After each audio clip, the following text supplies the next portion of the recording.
وہ بین الاقوامی سطح کے اوپر امریکہ اور برطانیہ بھی کوپ اپ نہیں کر سکے تو تھرڈ ورلڈ کنٹریز کے جو کنٹریز ہیں ان کے لیے تو اور زیادہ مشکلات ہیں. لیکن ان کے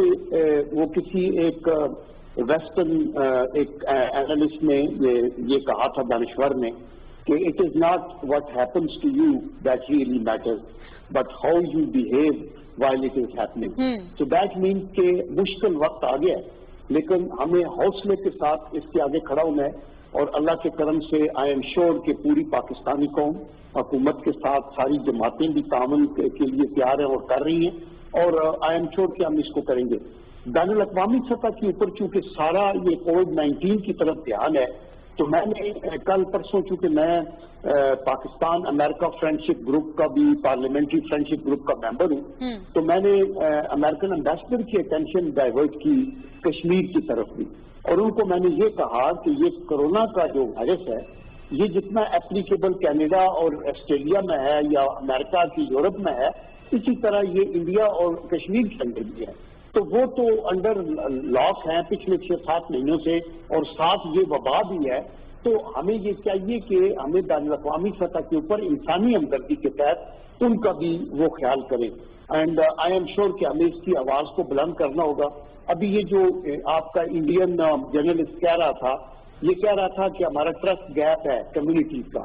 اور یہی وہ بنیاد ہے جو قائد اعظم محمد علی جناح نے 2 قومی نظریے کی بتائی تھی کہ یہ جو ٹرسٹ گیپ ہے یہ بڑا بنیادی گیپ ہے اور یہ بڑا ایسا گیپ ہے کہ یہ فل نہیں ہو سکتا اور نہیں ہو رہا اور اس کا جو وہ تو رسپانسبل کہہ رہا تھا نا کہ پرائم منسٹر جو ہیں وہ تو یہ کہتے ہیں کہ ہمیں ہارمنی ہونی چاہیے. پرائم منسٹر ہی اس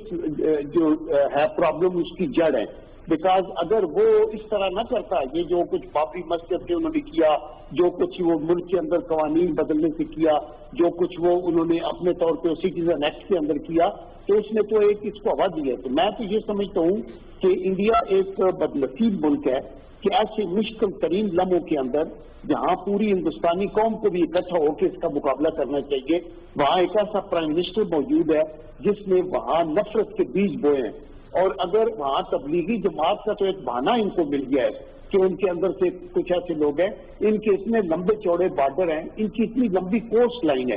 اور ہر طرف سے لوگ آ جا رہے ہیں فلائٹیں بھی ساری چل رہی تھی تو ان کے اندر تو پوری دنیا کے اندر تبلیغی جماعت تو نہیں چلی گئی. آپ کینیڈا میں تو تبلیغی جماعت نہیں گئی آسٹریلیا میں تو تبلیغی جماعت نہیں گئی. آپ دیکھیے کہ دنیا کے کونے کونے میں 185 کنٹریز کے اندر تو یہ ایک بہانہ ہے ان کا. تو آئی تھنک ویئر ایز ہمیں اپنا خیال رکھنا ہے ہمیں کشمیریوں کا بھی سوچنا ہے کیونکہ کشمیری جو ہیں وہ اپنے آپ کو پاکستانیوں سے بھی زیادہ پاکستانی سمجھتے ہیں اور وہ جب شہید ہوتے ہیں تو اپنے آپ کو پاکستانی جھنڈے میں کرتے ہیں. تو ہمیں جتنا فکر پاکستان کا ہے اتنا ہی فکر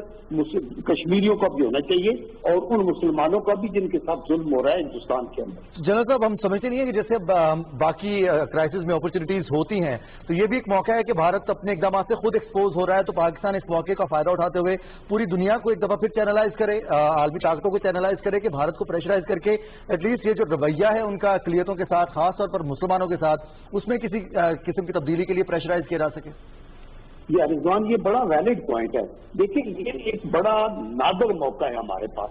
کہ ہم یہ دیکھیں کہ آپ پہلے ہی لاک ڈاؤن پہ ہے سری نگر کی ویلی کے لوگ جو ہیں اور اس کے اوپر سے ظلم یہ کہ ان پہ بیماری بھی آ رہی ہے تو ان کا کوئی پرسان حال نہیں. وہاں کتنے لوگ ہیں افیکٹڈ ہوئے ہیں کتنی ڈیتھس ہوئی ہیں ان کا کیا حال ہے ان کی آئسولیشن کیسے ہو رہی ہے ان کو میڈیسن مل رہی ہے یا نہیں مل رہی ہے یہ چیزیں کرنے کے لیے اور یہ میں نے فارن آفس کو بھی کہا ہے کہ ہمیں چاہیے کہ اس موقع سے فائدہ اٹھائے کہ صرف خط و کتابت تک بات نہ رہے. یہ بڑی اچھی بات ہے کہ پیچھے سیکرٹری جنرل یونائٹڈ نیشن کے آئے تھے اور اس کو حکومت نے بڑا اچھا ہینڈل کیا تھا اور ان کو بہت کچھ بریف کیا تھا. اس کو فالو کرنے کی ضرورت ہے. جب تک کہ آپ پرسو نہیں کرتے اس وقت تک باقی دنیا کو نفسی کا عالم ہے. ایسی صورتحال کے اندر انسانی حقوق کی بات بھی کی جائے. میں نے جو لیٹر لکھا ہے bachelor United States of America کے جو ادھر ہے اس میں نے یہ کہا ہے کہ with in the ambit of United Nation charter اور with in the ambit of those resolution جو کچھ ادھر ہیں اور جو ہیومن رائٹس کے ہیومینیٹیرین لاز ہیں انٹرنیشنل اور جو جنیوا کنونشنز ہیں اس کے تحت دیکھ کے تو یہ کشمیر کے لوگوں کا بھی حل نکالا جائے اور پوری دنیا کے اندر اسی طرح پیلسٹینینز ہیں اور میں کہتا ہوں کہیں اگر ہندو پھنسے ہوئے ہیں کہیں اگر کوئی یہودی ہیں ان سب کو یہ جو ہے ایک انسانیت کے خلاف ایک یلغار ہے جس کا مقابلہ ہمیں مل کے کرنا چاہیے. میں آپ کو یہ بتاؤں کہ جب یہ اسپینش فلو آیا تھا 1918 میں تو یہ جنوری میں اسپین میں شروع ہوا 18 کی جنوری میں اور جب ہمارے سولجر فرسٹ ورلڈ وار سے واپس آئے شپس کے ذریعے اور وہ بمبے میں پہنچے تو جون کے اندر جب وہ آئے تو یہ بمبے میں شروع ہوا پھر یہ مدراس بھی گیا کلکتہ بھی گیا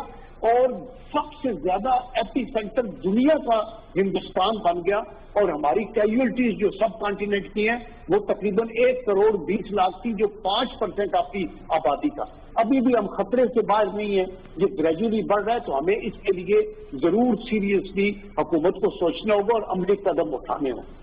جنرل صاحب یہ فرمائیے گا ابھی جیسے ہم نے دیکھا خاص طور پہ بھارت کے حوالے سے بات کرتے ہوئے کہ ایسے حالات میں جن کی سنگینی کا آپ خود ابھی بیان کر رہے ہیں آپ نے بہت کمپریہنسولی بتایا ہے کہ یہ کس لیول کا خطرہ ہے اور جو ترقی پذیر ممالک ہیں ان کے لیے اس سے بھی بڑا چیلنج ہے. یہ فرمائیے گا کہ ایل او سی پر پھر بھی ان تمام چیزوں کے ہونے کے باوجود بھی بھارت کی طرف سے وہی اشتعال انگیزی وہی سیز فائر وائلیشن بلکہ ہیوی آرٹلری کا بھی استعمال کیا گیا. پھر اس لیول تک یہ لوگ گئے کہ انہوں نے یہ کلیم کیا کہ کورونا وائرس کے پیشنٹس جو ہے وہ پاکستان نیپال کے تھرو بذریعہ نیپال بھارت بھجوا رہا ہے. مطلب ایک مضحکہ خیز ان کا ایک کلیم تھا. یہ اس بارے میں فرمائیے گا سر یہ کس قسم کے رویے ہیں؟ دیکھیں مونا بات یہ ہے کہ سیاست کے اندر نا ایک تو ہوتے ہیں سیاسی لیڈر جو اپنی سیاسی پارٹیوں اور مینیفیسٹو کی بات کرتے ہیں, ایک ہوتے ہیں انتہا پسند لیڈر بھی ہوتے ہیں جو جماعتیں جو ہیں وہ بالکل ٹینجنٹ پہ جاتی ہیں. اس کے تھرڈ جو بیڈ کیٹیگری ہے وہ ٹیررسٹ کی ہے اور ٹیررسٹ کے علاوہ میں تو کہتا ہوں کہ ہندوستان کی جو لیڈرشپ ہے وہ ایک تو ٹیرر بھی ہے مودی اور دوسرا یہ بدترین قسم کی ایک یعنی جو حیوانیت ہے وہ ہے. آپ یہ دیکھیں کہ وہ ہندوستان کی پالیٹکس پاکستان کے خلاف نفرت کے اوپر اس کی بنیاد ہوتی ہے اور جو لیڈر بڑے نعرے لگاتا ہے وہ زیادہ ووٹ لیتا ہے. دیٹ از دی ریزن کہ اگر ملک کے اندر کوئی ان کے اپنا فساد ہو نا کرنسی کا مسئلہ ہو 370 کی بات ہو گئی ہے یہ سٹیزن ایکٹ کی بات ہو گئی ہے کوئی بابری مسجد کی وجہ سے کچھ اور اٹھ گیا ہے تو فوری طور کے اوپر وہ پاکستان کی بوگی کھڑی کرتے ہیں. یہ تو نریندر مودی جب سے آیا ہے آپ دیکھیں کہ لائن آف کنٹرول کے اوپر اس نے سویلین کو بھی مارا ہے جو کہ جنیوا کنونشن کی خلاف ورزی ہے اور ابھی بھی ادھر سے اٹینشن ڈائیورٹ کرنے کے لیے انہوں نے 7 سے 8 لاکھ فوج جو کشمیر میں رکھی ہوئی ہے وہ ابھی تک بھی کنٹرول نہیں کر سکی. 6, 7, 8 مہینے گزر گئے ہیں لاک ڈاؤن ہوا ہے جٹ سچویشن امپروو نہیں ہوئی. اس پر اسٹیشن کو ختم کرنے کے لیے یہ آئے دن حملے کرتے ہیں اور کہتے ہیں یہ پاکستان نے وائلیٹ کیا لائن آف کنٹرول. تو آئی تھنک ان چیزوں کو ہمیں ضرور ہیومن رائٹس کی آرگنائزیشن کے آگے اور بین الاقوامی سطح کے اوپر ہائی لائٹ کرتے رہنا چاہیے لگاتار طریقے سے. ابھی انڈیا فرسٹریشن کا شکار ہے اور انشاءاللہ ہندوستان کے اندر سے اور ایک پاکستان آپ دیکھیں گے کہ جنم لے گا اگر ان کی یہی پالیسی رہی. جنرل صاحب ہم ایک چیز دیکھتے ہیں کہ بھارت پوری دنیا میں اب تو جو اس پینڈیمک سے پہلے سچویشن تھی وہ یہ تھی کہ گلوبل اکانومی کی طرف جا رہے تھے سب. BRI کا آغاز ہوا بیلٹ روڈ انیشیٹو کا, اس کے ساتھ ساتھ غربت کا خاتمہ وزیر اعظم عمران خان نے بھی اور دنیا کے تمام جتنے بھی سیاستدان اور رہنما ہیں وہ یہی کہہ رہے ہیں کہ ہمیں انسانیت کی بہتری کے لیے اقدامات کریں. تو اکھنڈ بھارت کا نعرہ لگانے کا بھارت کا مقصد اور اقلیتوں کو نشانہ بنانے کے کیا مقاصد ہیں؟ بھارت حاصل کیا کرنا چاہتا ہے اور ثابت کیا کرنا چاہتا ہے؟ دیکھیے بھارت کا بنیادی طور کے اوپر تو انٹرنل پالیٹکس جو ہے نا اس کے اندر وہ پاکستان کی بوگی کھڑی کرتے ہیں اور یہ سمجھتے ہیں. اور دوسرا یہ ہے کہ وہ ایک احساس سے کم طریقے کا شکار ہے. وہ سمجھ رہے تھے کہ یہ پاکستان الگ ہوا ہے چند مہینے رہے گا یہ ختم ہو کے پھر مل جائے گا یا اگر یہ رہا بھی کنٹری کہ اس کو ہم بھوٹانائز کر دیں گے یا یہ مالدیپ کی طرح کا ایک سیٹلائٹ ہوگا اور اس کو ہم دبائے رکھیں گے. لیکن اللہ کا یہ کرم ہے یہ زندہ تابندہ قوم ہے اور اس قوم نے اپنے پاؤں پہ نہ صرف کھڑے ہوئے بلکہ انڈسٹریل گروتھ بھی کی اپنی ایگریکلچر کو بھی آگے کیا میزائل پار بنی نیوکلیئر پار بنی اور انڈیا کی ضرورت نہیں ہے کہ وہ پاکستان کی سرزمین کے اوپر حملہ کرے. پیچھے انہوں نے بالا کوٹ کے اندر اپنی ایک قسم کی حرکت کی اور اس کا ان کا صلہ پوری دنیا کے اندر جا کر دکھائی دی. تو اس لیے یہ اکھنڈ بھارت کی بات وہ ابھی بھی فخر سے کرتا ہے. میں نے اگلے دن بھی نریندر مودی کو سن رہا تھا